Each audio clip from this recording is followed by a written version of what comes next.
Δεκάδες λεωφορεία, δεκάδες ταξιδιώτες, αποσκευές και προορισμοί, κόσμος φορτωμένος σε δρόμους και αποστάσεις, χιλιόμετρα και δρόμοι με επιστροφές, με νεογέννητες αφίξεις, με ταξίδια και στιγμές τόσο ίδιες και τόσο διαφορετικές. Πώς προλαβαίνουν τα ταξίδια να ταξιδέψουν τόσο κόσμο? Πόσα πολλά μπορεί να ξέρει ένα ταξίδι για τους ταξιδιώτες του? Θα έλεγα σίγουρα πολλά, σχεδόν όλα. Έτσι καταλήγω να πιστεύω πως ένα ταξίδι είναι συνάμα συνεπιβάτης του νου και της ψυχής του ταξιδιώτη.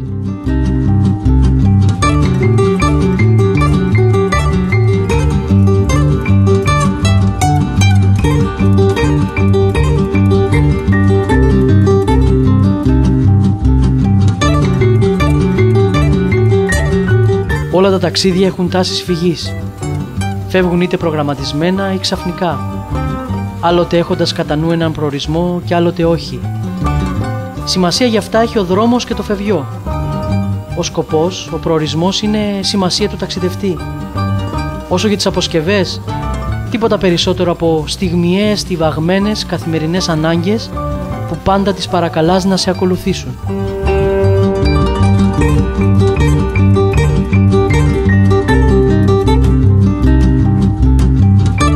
Το ταξίδι στις Πρέσπες ολοκληρώθηκε. Ήταν ένα ταξίδι τάμα. Ξεκίνησε από εκείνη την παιδική τη στιγμή, κρατώντας ένα σουβενίρ υπόσχεσης από εκείνες που το θα είναι αληθινό.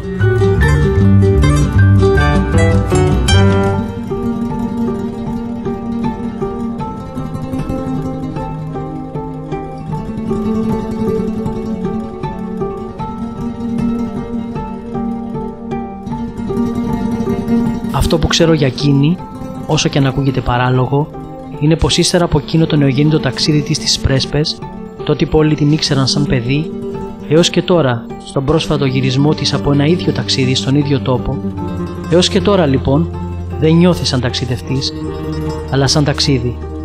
Είναι ταξίδι. Ένα ταξίδι που μπορεί να παίρνει μαζί τον άλλο εαυτό της και να τον αφήνει να γεννιέται κάθε στιγμή.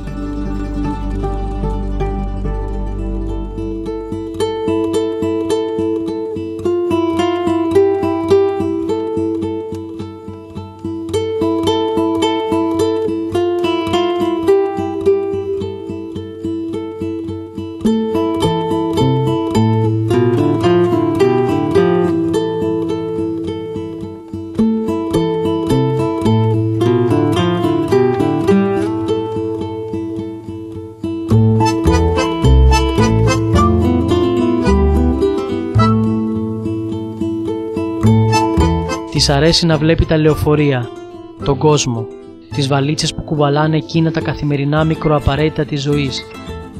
Μετά από κάθε ταξίδι όπως και τώρα, στην κάθε επιστροφή της σε αυτή την πόλη που πάντα βιάζεται, κάθεται στους σταθμούς του κόσμου.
Κάθε επιστροφή της έχει φτιάξει μια θυμοτυπική συνήθεια.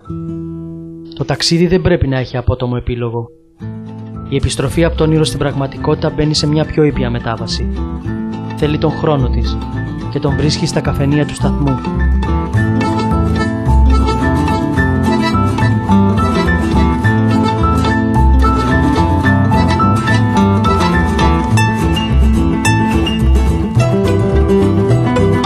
Ξεφυλίζει τα ταξίδια της μέσα από ένα μερολόγιο. Ψάχνει να βρει ένα κομμάτι χάρτινο κόσμο. Ρουφάει 2 γουλιές καφέ. Απροσδιόριστη η ερωτελεστία. Οι λέξεις έρχονται από μόνες τους, το χέρι της αφήνει να ταξιδεύουν στο δικό τους χάρτινο ταξίδι.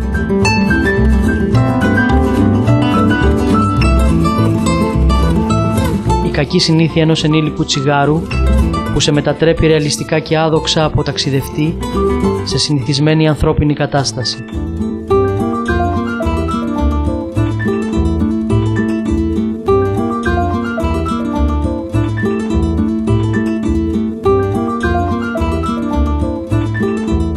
Συνεχίζεις να γράφεις το ταξίδι. Μια αφίσα στον τοίχο φορτωμένη με ένα ψεύτικο ταξίδι σε έναν άλλο τόπο του κόσμου μοιάζει να θέλει να σε κοροϊδέψει, να σε αρπάξει και να σε ταξιδέψει. Καμιά φορά τα ταξίδια σε ξεγελούν.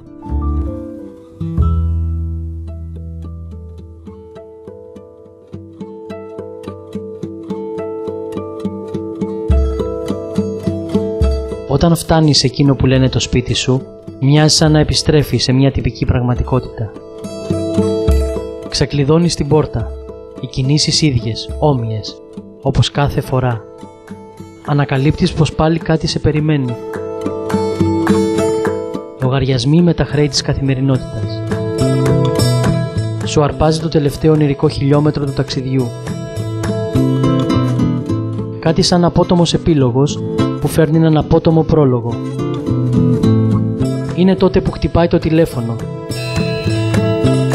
Άλλη μια συνηθισμένη πραγματικότητα πως κάποιοι σε ψάχνουν. Τότε καταλαβαίνεις πως το ταξίδι σου έχει πια τελειώσει.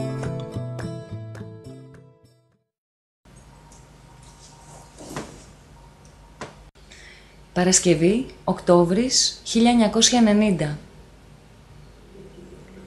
Παρασκευή, Οκτώβρης 2008. Τελικά αυτό το παιδικό μου ημερολόγιο κρατάει όσο και εκείνη η Παρασκευή. Ακόμα αναρωτιέμαι πώς κατάφερε εκείνη η μακρινή ημέρα να έχει τόσο μεγάλη διάρκεια. Πρέσπες 1990. Η μαμά, ο μπαμπάς, εγώ, ο Τζίμις, το καναρίνι. Σαν οικογενειακή φωτογραφία που κάτι θυμίζει ή κάτι θυμάται. Οι Πρέσπες του 2008 και οι άνθρωποι που συνάντησα, χωμένοι και αυτοί στη φωτογραφία, όχι σαν πρόσωπα, αλλά σαν στιγμές του τόπου, που κάτι έδωσαν και κάτι ήθελαν να πάρουν. Ένας φανταστικός παππούς, μια φανταστική γιαγιά, ο Μπαρμπαδήμος, η κυρά Μαρία, η μεγάλη κυρία Φίφη, η Παρασκευούλα με το ίδιο τόπι της μοναξιάς και οι λίμνες με τους θρύλους τους. Όλοι και όλα μέσα σε μια φωτογραφία ζωής που δεν τόλμησε ποτέ να γεράσει. Ένα ταξίδι τότε ενός τυχαίου Σαββατοκύριακου που σκηνοθέτησε μια ολόκληρη ζωή. Ένα ολόκληρο όνειρο και μισά θέλω που ήθελαν να γίνουν ολόκληρα. Θέλω να υπάρχει συνέχεια. Ο επίλογος για τις Πρέσπες είναι απλά ένας επίλογος στιγμών του τότε και του πριν από λίγο. Το ταξίδι πρέπει να βρίσκει κι άλλους δρόμους και πάντα πρέπει να βρίσκει μια χιλιομετρική συναισθηματική συνέχεια.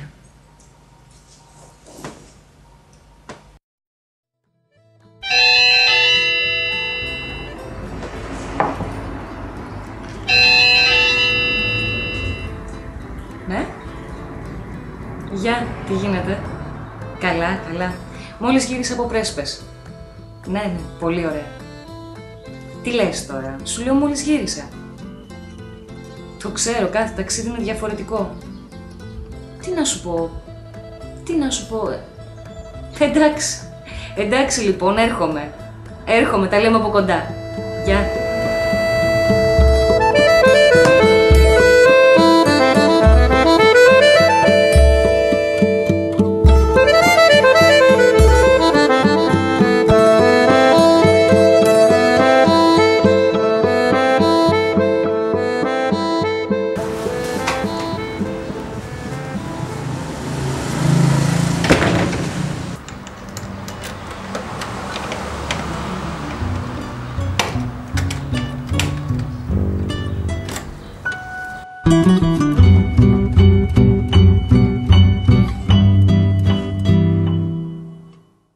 Δεν πρόλαβε να φτάσει και πάλι στο δρόμο για ένα καινούριο ταξίδι. Τον ταξιδευτή πάντα τον περιμένει ένας δρόμος που τον παρασύρει σε ένα καινούριο τόπο, σε καινούριες στιγμές, ίδιες ή διαφορετικές. Κι έτσι το ταξίδι συνεχίζεται με ένα άλλο, ενός απροσδιόριστου προορισμού, αρκεί να υπάρχει δρόμος.